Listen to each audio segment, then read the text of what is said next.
कलेजबाट प्राय हामीलाई होस्टेलमा आउन 4-5 मिनट जति लाग्थ्यो र नजिकको छेउको बाटो हुँदै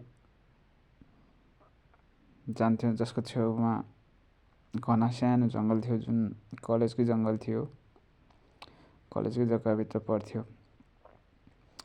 सधैँजसो हामी त्यही बाटो हिँड्दा के पनि हुन्थेन। एक दिन सरहरूले कलेजको प्रोग्रामको दिन थियो, वेलकम प्रोग्राम थियो हाम्रो जुनियरहरूको लागि, सिनियरहरूले राख्नुभएको।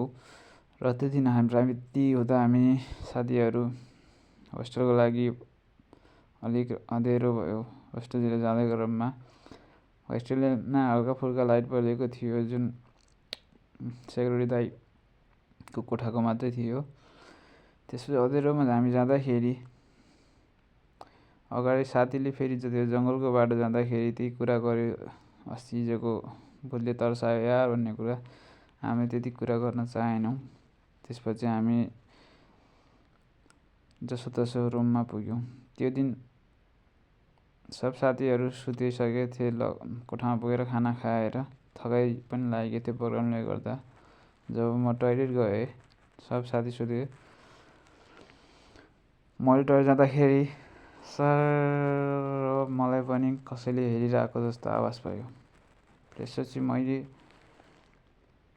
सोचेँ कि सेक्युरिटी दाइको काम त होइन यस्तो जिस्काउने, प्र्याङ्क गर्ने भनेर, दाइ तपाईँ हो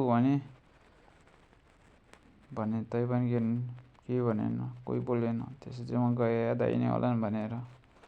त्यसपछि हामी सुत्यौँ। सुतेको लगभग म सुतेको थिएँ, हामीहरू प्राय एउटै रुममा सुत्यौँ। र एक्कासी आवाज आयो जोडले कराएको, अनि बाथरुमबाट,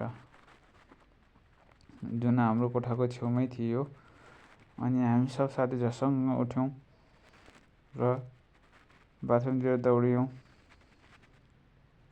बाथरुममा जाँदा त हामी मध्ये एउटा साथी रमेश बाथरुममा सुतेर बेहोस भएको थियो।